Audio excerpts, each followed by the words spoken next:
Bismillahirrahmanirrahim. Assalamualaikum warahmatullahi wabarakatuh.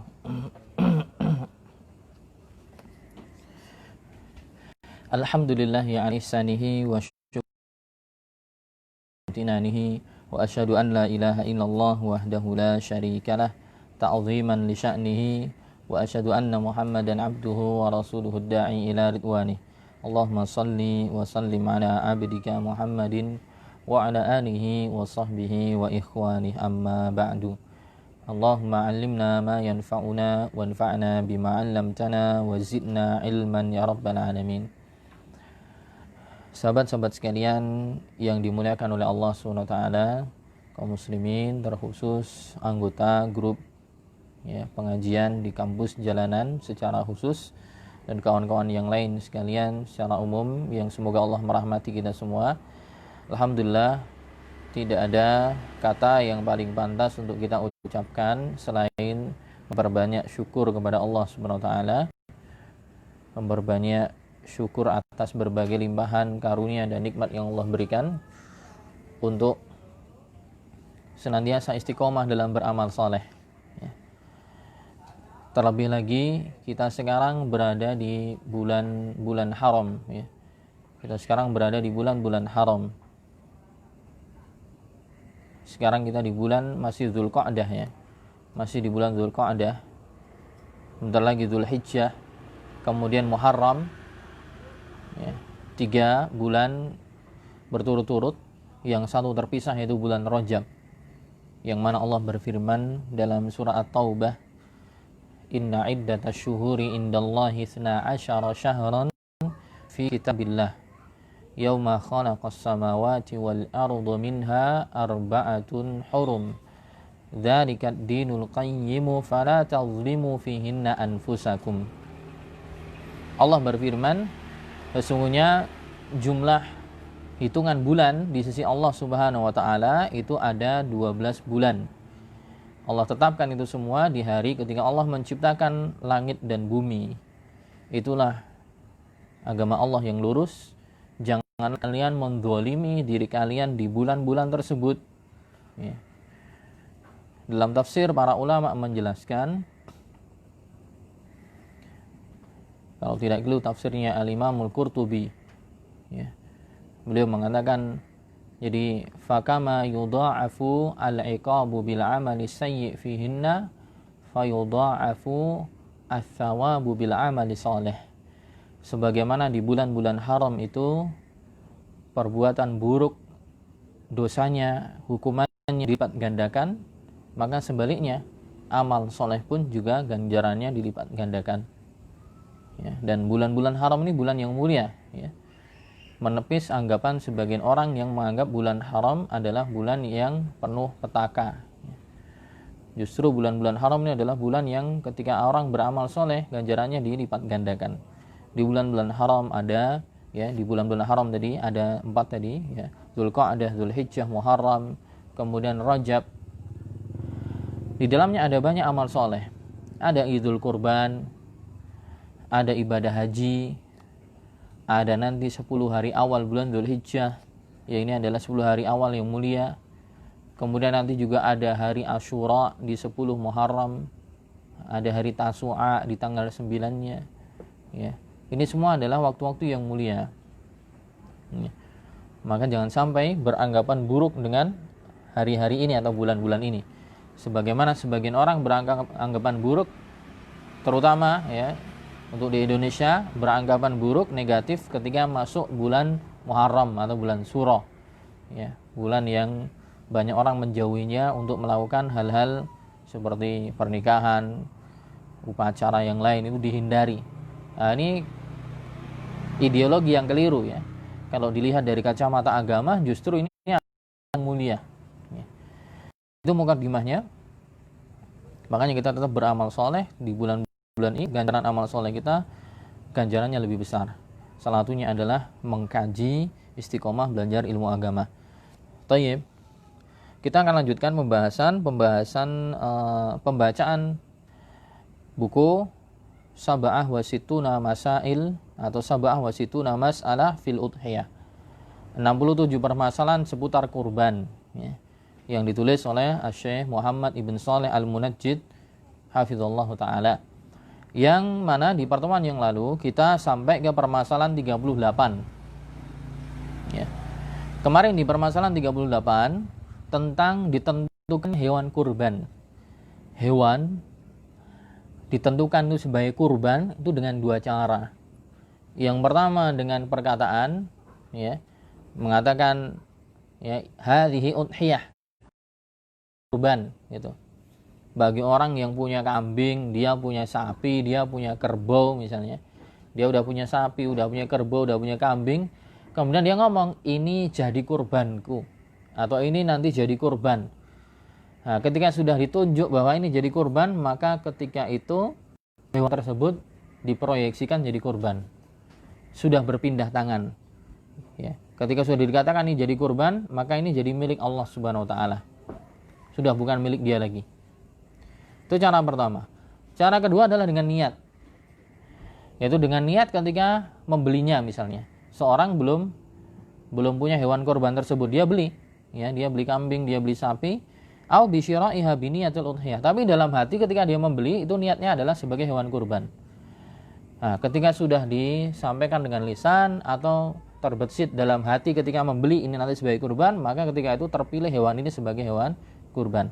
Nah, ini perlu dijelaskan. Kenapa? Karena ada konsekuensi setelah hewan itu terpilih menjadi hewan kurban. Apa itu? Nah, masuk ke permasalahan 39. Yatarattabu ala ta'yinil udhiyah majmu'atu ahkamin. Konsekuensi dari penentuan hewan kurban yang berkaitan dengannya. Jadi ketika hewan itu sudah dipilih, maka ada hukum-hukum yang berkaitan dengan pemilihan itu atau konsekuensi dari ketika hewan itu sudah dipilih. Ini harus dipahami. Pertama apa? Annahu la yajuzu naqlu milkiha. Ketika sudah dikatakan ini hewan kurban, maka kepemilikannya enggak boleh berpindah. Kepemilikannya tidak boleh berpindah. Berpindah dengan cara apa? Berpindah dengan cara dijual atau dihibahkan, ya. Atau yang semisalnya. Berpindah dengan cara dijual, dihibahkan atau yang lainnya. Li'annaha sarat kan manzurah, karena ketika itu si hewan ini sudah menjadi seakan-akan seperti hewan yang sudah dinadarkan. Illa an yubdilaha bi khairin minha, kecuali dia akan menggantinya dengan yang lebih baik. Au bi bai'iha liyashtariya khairan minha, atau dijual dalam mencari yang lebih baik. Saya ulangi. Konsekuensi pertama, ketika seorang punya kambing, dia ngomong ini dari hewan kurban. Maka ketika itu tidak boleh diberikan kepada orang lain. Nyoh tak naik wedus gitu misalnya. Atau nggak boleh dia jual. Dia butuh uang, waduh yes, aku semuanya korban nih. Tadi korban, aku butuh uang, dijual, nggak boleh. Kenapa? Karena itu sudah bukan miliknya. Ketika dia sudah diniatkan atau sudah dikatakan sebagai kurban, itu sudah milik Allah Subhanahu wa taala yang nanti haknya sudah berpindah dibagikan kepada kaum muslimin. Nah, di sini dijelaskan kecuali jika dia jual, dia hibahkan, ya, untuk jadi lebih baik, boleh. Untuk jadi lebih baik misalnya. Misalnya dia punya kambing tadi. Kemudian kambing ini ternyata biasa aja, kambing biasa. Cuman sejak kecil yang ngerawat anak tetangga. Anak kecil gitu. Bukan rawat sih, mungkin anak tetangga seneng lihat kambing itu. Ya. Sehingga kalau mau dikorbankan sedih. Ada video kemarin itu, video lucu sih. Di Timur Tengah itu ada yang mau nyembelih ayam, anak kecil, bapaknya mau nyembelih ayam, anaknya sedih, nggak mau, akhirnya ayamnya dipeluk-peluk, nggak boleh disembelih, bapaknya dimarahin. Misalnya orang ini punya kambing, kambing tetangga misalnya anak disembelih, anaknya sedih. Kemudian si bapaknya anak itu ngomong, "Mas, wedhusmu tak ijoli, luwih apik," misalnya. Luwih gemuk, jantan. Nah, ini boleh ditukar, boleh. Kenapa? karena tukernya lebih bagus. Kalau lebih bagus dibolehkan. Atau dijual dengan yang lebih baik. Dia punya kambing tadi biasa-biasa aja, tidak gede, juga tidak terlalu istimewa.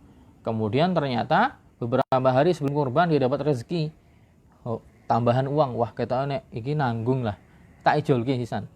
Dibawa ke yang jual lagi, Pak tukar tambah sama yang lebih gede, tak tambah gitu. Jadi kambing yang jantan lebih gede, kemudian tanduknya juga ini, kemudian ada warna hitamnya. Nah, ini tidak apa-apa, ditukar jadi lebih baik atau dijual untuk mendapatkan lebih baik, ini diperbolehkan.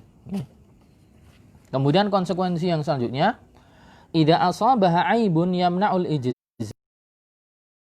ibdaluha bisalimatin mithliha. Nah, konsekuensi kedua setelah hewan kurban itu dipilih sebagai kurban, maka ketika hewan tersebut tertimpa suatu musibah yang akhirnya menimbulkan aib, yang aibnya ini menjadikan hewan kurban tadi kalau disembelih tidak sah sebagai kurban, maka wajib bagi si pemiliknya untuk ganti yang semisal dengannya.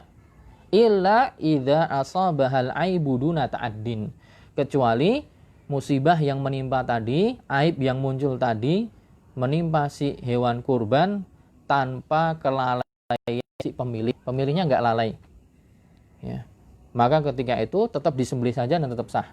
Maksudnya gimana? Dia punya kambing, ya, kambingnya sehat walafiat.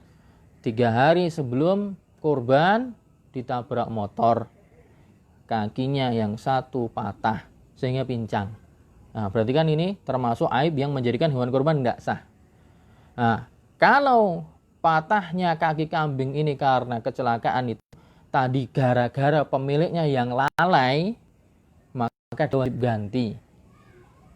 Tapi kalau dia nggak lalai, dia sudah jaga dengan baik atau dia sudah berusaha menjaganya dengan baik, tapi ternyata kecelakaan, nah itu nggak apa-apa, sembelih aja sah jadi kurban. Gambarannya gimana? Misalnya orang yang lalai gimana? Kambingnya tahu untuk kurban malah dijak muter-muter sore-sore, dijak muter-muter olahraga pinggir jalan raya lagi. Akhirnya apa? Keserempet motor. Namanya kambing kan bukan orang, jadi susah untuk mengaturnya. Keserempet. Nah, yang seperti namanya ta'addin, dia lalai. Ngapain juga urusan dia kok dijak dolan-dolan, ya. Berarti dia wajib ganti. Beda kalau dia udah jaga dengan baik. Kambingnya sudah dikasih makan dengan baik, dijaga, dimasukin kandang. Ternyata ya, kandangnya ada yang jebol. Kambingnya keluar melarikan diri, lari kemudian gejegling misalnya atau gejeblong di sungai, kakinya patah. Nah, yang seperti ini bukan karena kelalaian apa si pemiliknya, dia udah berusaha jaga dengan baik. Nah, seperti ini tetap disembelih aja, enggak apa-apa, sah sebagai kurban.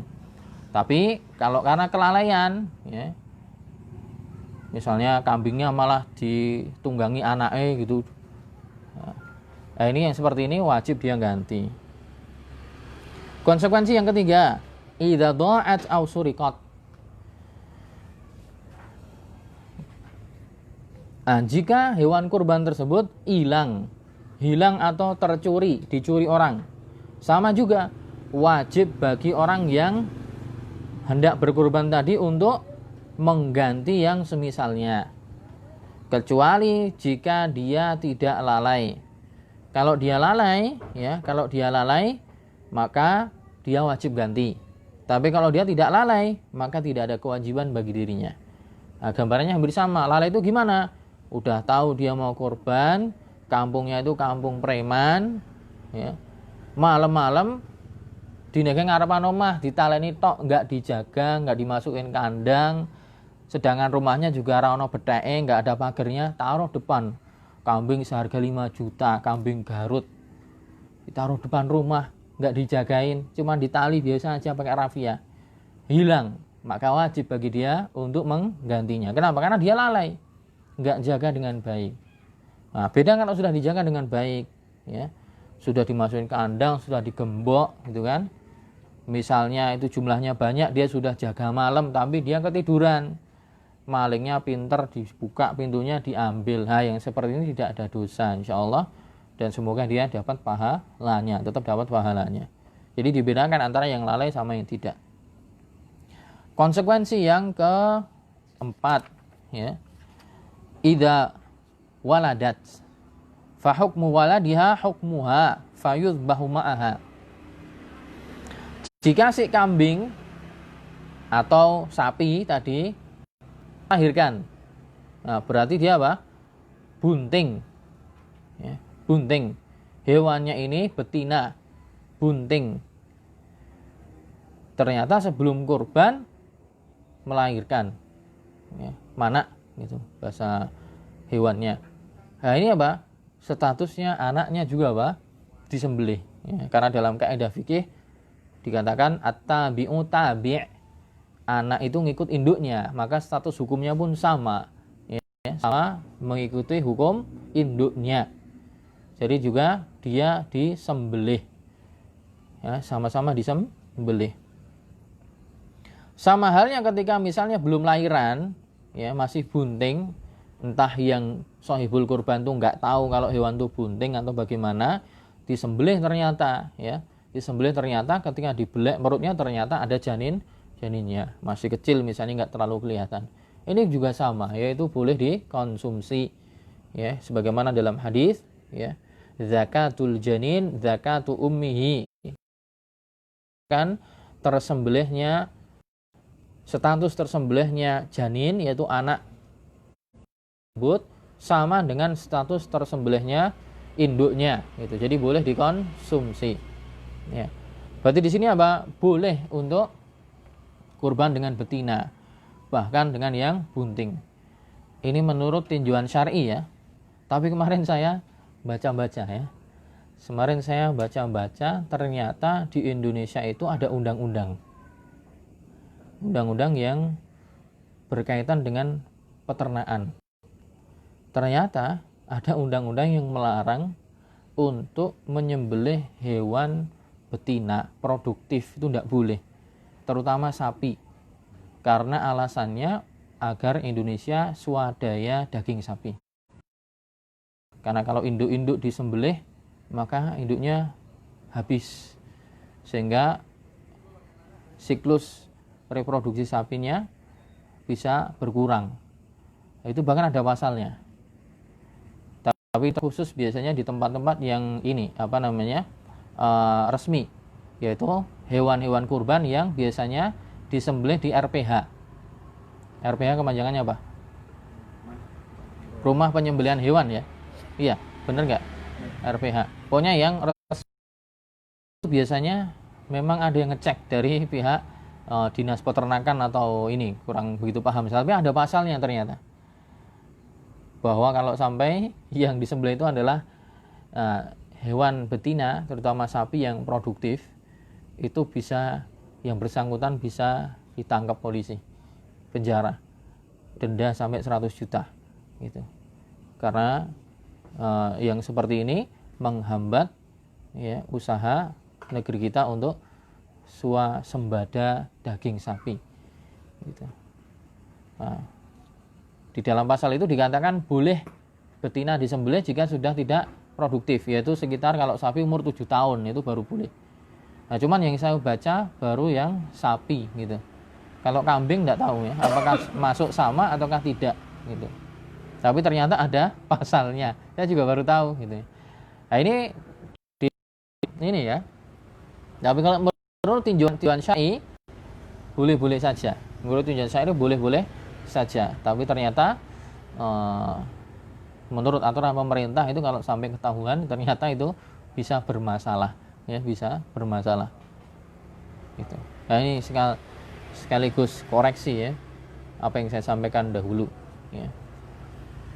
Dan ini boleh, ya, seperti ini pemerintah membuat aturan seperti itu jika memang ada maslahat yang rajihah, maslahat yang memang besar kemungkinan yang diharapkan masalahnya besar, daripada ngimpor dari luar. Mendingan kan kita bisa memproduksi sendiri, ya. Ketika sapi lokal ternyata malah banyak yang disembelihin yang betina, ya berarti kan ini menghambat program pemerintah. Ini bisa masalah gitu. Ya, gitu. Ada pasalnya, nanti bisa dicek sendiri, bisa buka internet, ternyata ada pasalnya.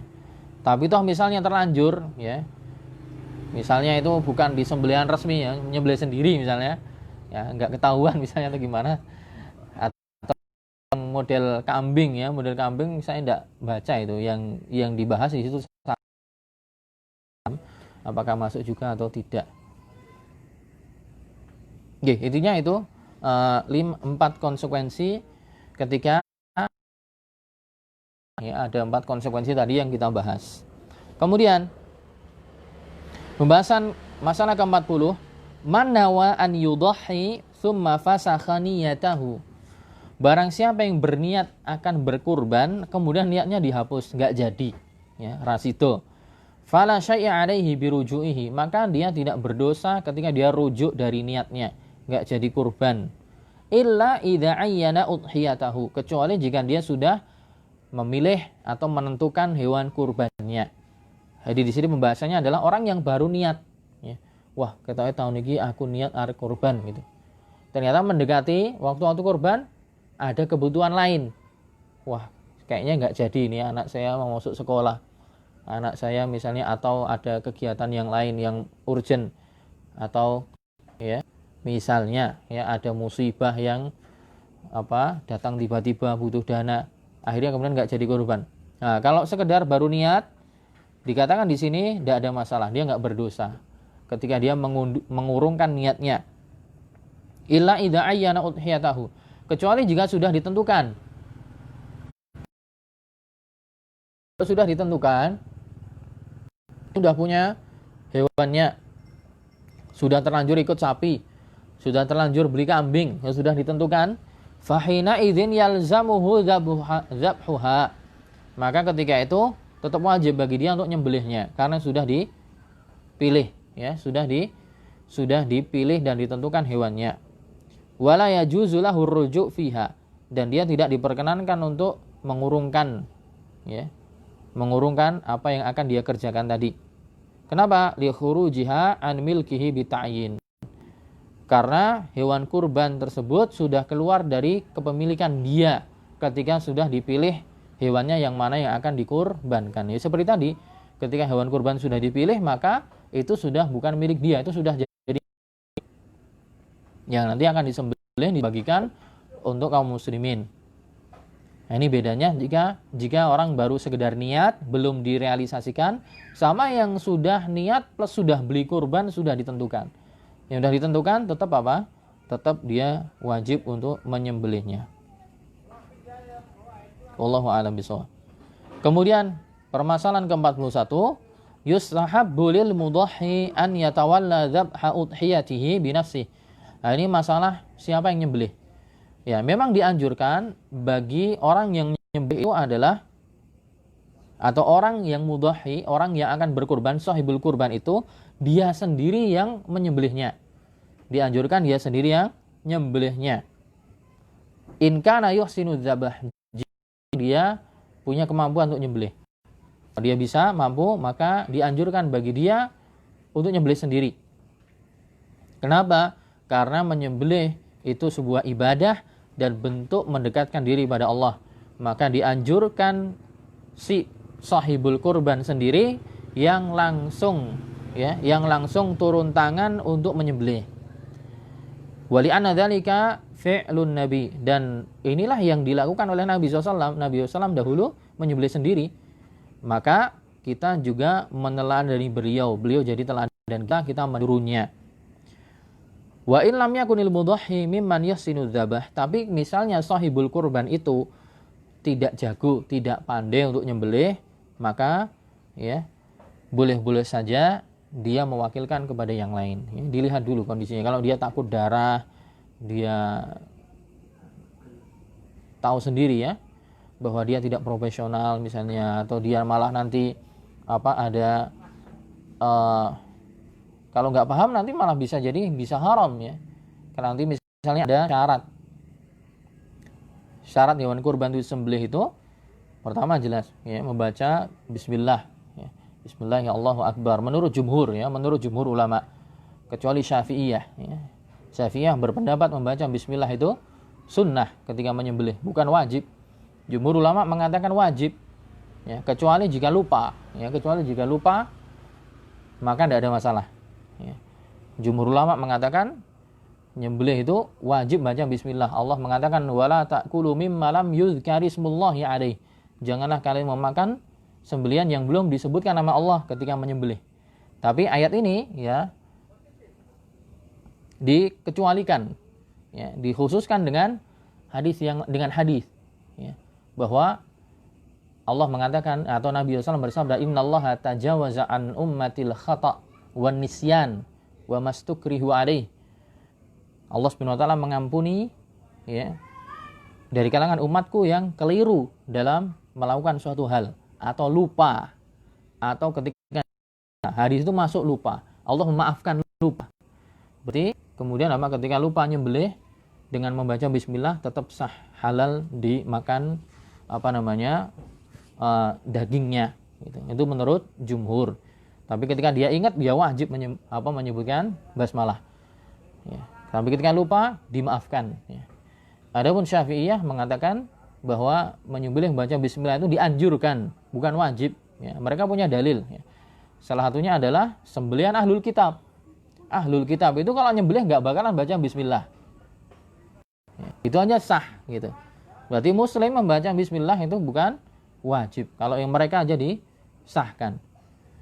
Ya, sebagaimana juga mereka berdalil dengan satu hadis ya. Satu hadis saya lupa lafadznya, tapi kurang lebih maknanya adalah ada seorang penggembala domba atau kambing yang mendapati kambing dari tuannya itu kecelakaan. Maneman daripada mati, dibiarin mati, dia sembelih dengan batu. Tapi waktu itu dia tidak membaca bismillah. Dan oleh Nabi SAW dikatakan tidak apa-apa untuk dikonsumsi. Nah, tapi insya Allah lebih wallahu a'lam bishawab, lebih jaga-jaga ngambil pendapat jumhur, ya, ngambil pendapat mayoritas ulama bahwa harus membaca bismillah selagi ingat. Kalau lupa, ya insya Allah dimaafkan. Nah, ini syarat pertama. Yang kedua adalah yang wajib dipotong adalah al-hulqum wal marri. Hulqum itu adalah tenggorokan. Keluar masuknya udara. Al-marri itu kerongkongan, masuknya makanan dan minuman. Itu dua itu yang wajib untuk dipotong. Ya. Para ulama mengatakan kalau sempurna adalah dipotong semuanya 4. Tenggorokan, kerongkongan plus 2 urat nadi, namanya wadajan. Ya. Urat nadi yang mengelilingi itu tenggorokan dan kerongkongannya itu paling sempurna dipotong semuanya. Ya, tapi misalnya yang terpotong cuman hulqum dan marri itu sudah sah sebagaimana yang disampaikan oleh Al-Imam An-Nawawi dalam kitab beliau Al-Majmu' Syarah Al-Muhadzab. Ya. Tapi afdolnya adalah 4-4-nya terputus. Nah, orang kalau tidak paham caranya nyembelih nanti malah yang dipotong belum sempurna, nah ini malah jadi tidak sah. Makanya kalau dia tidak mampu diwakilkan kepada orang lain. Wallahu a'lam bishawab. Kemudian yang ke-46, masalah ke-46, tajuzul inabah fi dzabhil udhiyah. Dibolehkan untuk mewakilkan dalam menyembelih hewan kurban. Dalilnya apa? Dalilnya Nabi SAW dahulu menyembelih salasan wasittina badanah. Bukan menyembelih ya, nahar. Ya, kalau Nabi SAW dulu nahar. Karena yang disembelih adalah badanah. Badanah itu onta. Ya, onta itu dinahar. Sebagaimana dijelaskan kemarin ya. Onta itu tidak diengek-engek tapi dicoblos ya. Dicoblos ini lubbah. Lubbah itu adalah bahasa kita itu apa ini? Apa namanya? Apa namanya itu? Bahasa Jawanya itu ada. Bukan, ini loh. Uluati. Iya kan? Uluati ya bahasa Jawa nih. Uluati. Bukan sini ya, ini uluati sini ya. Apa ini? Pokoknya sinilah. Pangkal dari leher onta. Itu dengan nahar. Nah, itu cukup dicoblos dengan pisau ya, dengan pisau tajam. Nah, itu namanya nahar.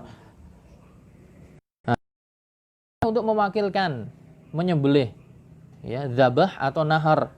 Dalilnya apa? Nabi SAW dahulu ketika haji wada, beliau itu Nabi SAW yang menyembelih 63 ontanya sendiri. Jadi Nabi SAW itu bukan apa ya, Orang bukan waktu itu haji wada itu umurnya beliau sudah 63 loh. Bayangkan, umurnya 63, beliau yang turun tangan sendiri nyembelih onta, 63 onta. Bayangkan fisiknya kayak apa? Fisiknya kayak apa? Jadi nggak sembarangan ya. Makanya beliau dari sisi fisik itu gantengnya lebih ganteng dari Nabi Yusuf ya. Kekernya, kekuatannya juga bukan itik-iwir ya. Fisiknya kuat. Umur 63 onta. Baru setelahnya beliau menyatakan bahwa kala Ali ya ibni Abi Thalib lian harma bakiyah hatta akmala mi'ah. Jadi 100 onta, beliau 63, sisanya diselesaikan sama Ali bin Abi Thalib, menantunya beliau. Ya, 37 sisanya. Ya. Nah, jadi boleh mewakilkan intinya. Wal aula, masalah ke-43, an yuwakila fi dzabhiha rajulan taqiyan, dan lebih afdal adalah mewakilkan penyembelihan kepada seorang lelaki yang bertakwa, mimman lahu ma'rifah bidzabhi wa ahkamihi, yang mengetahui tentang hukum-hukum sembelihan ya. Paham hukum-hukum sembelihan, juga yang bertakwa. Karena nanti akan muncul masalah juga, gimana kalau yang nyembelih nggak sholat? Nanti biasanya muncul itu pertanyaan ya. Yang nyembelih nggak sholat gimana? Nah, itu nanti kembali kepada hukum meninggalkan sholat itu mengeluarkan dari Islam atau tidak gitu. Nah, para ulama nanti sepakat kalau orang ini meninggalkan sholat jelas dia keluar dari Islam. Meninggalkan. Sebagaimana dalam hadis Nabi, al-ahdul ladzi bainana wa bainahum as-shalah. Faman sesuatu yang membedakan atau perjanjian yang membedakan antara kami dengan mereka, orang-orang musyrik, orang-orang kafir, adalah sholatnya. Barang siapa dari kita meninggalkan sholat, maka dia telah kufur gitu. Ulama sepakat kalau meninggalkan mutlak, nggak pernah sholat sama sekali, maka dia keluar dari Islam. Atau juga menyepakati jika orang ini menganggap sebagian sholat itu nggak wajib, berarti dia sama saja ya mengatakan atau menghapuskan sebagian syariat, ini juga keluar dari Islam.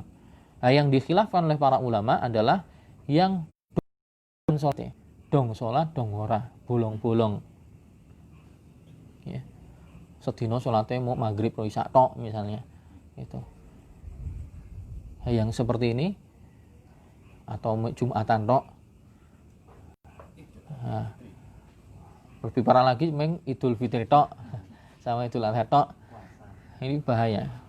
Syekh bin Baz rahimahullah ta'ala termasuk yang berpendapat orang seperti ini keluar dari Islam ya. Kenapa? Karena hadisnya mutlak. Barang siapa yang meninggalkannya apa? Entah ninggalkinnya sithik apa akeh gitu. Nah, sebagian yang lain masih ada yang memperinci, seperti Syekh Muhammad bin Shalih Al-Utsaimin memperinci, orang ini masih sholat tapi sisanya dia tinggalkan. Nah, dilihat dia ninggalkan itu, menganggap itu nggak penting, nggak wajib atau gimana. Kalau dia menganggap memang itu nggak wajib, nggak penting, berarti dia keluar dari Islam. Tapi kalau dia masih menganggap itu wajib dan dia mengakui kesalahannya, cuma dia malas, dia masih muslim tapi pelaku dosa besar. Intinya sebagai ulama ada yang mengatakan langsung kufur gitu. Nah, soalnya saya sendiri pribadi ya melihat orang-orang yang tidak sholat itu, memang mereka itu tidak menjadikan agama itu penting dalam kehidupan mereka. Azan yo blas. Makanya kadang saya kalau ke masjid itu berpapasan dengan orang blas rata nang masjid. Satu sisi pengen ngerurui nanti dikira ras rawung. Tapi di sisi lain dalam hati itu gimana gitu. Ngerurui uang bedino azan ping 5 enggak sholat gitu. Padahal ya sehat walafiat, ngakunya ya muslim. Jadi kadang gimana gitu. Kalau dilihat global keseluruhan kehidupannya sehari-hari itu memang kayaknya dia tidak menganggap bahwa beragama atau aturan agama itu penting dalam hidupnya. Belas sama sekali. Yang saya lihat tuh orang-orang yang seperti itu. Ya. Nah, mungkin yang seperti ini saya takutkan fatwanya Syekh bin Baz yang benar ya. Nah, untuk ngawekani, jagain yang seperti itu, mendingan ketika pas menyembelih kurban, ada yang nyumbang sendiri. Takmirnya, ustadznya atau siapa gitu. Jangan disuruh orang yang sholatnya tanda tanya.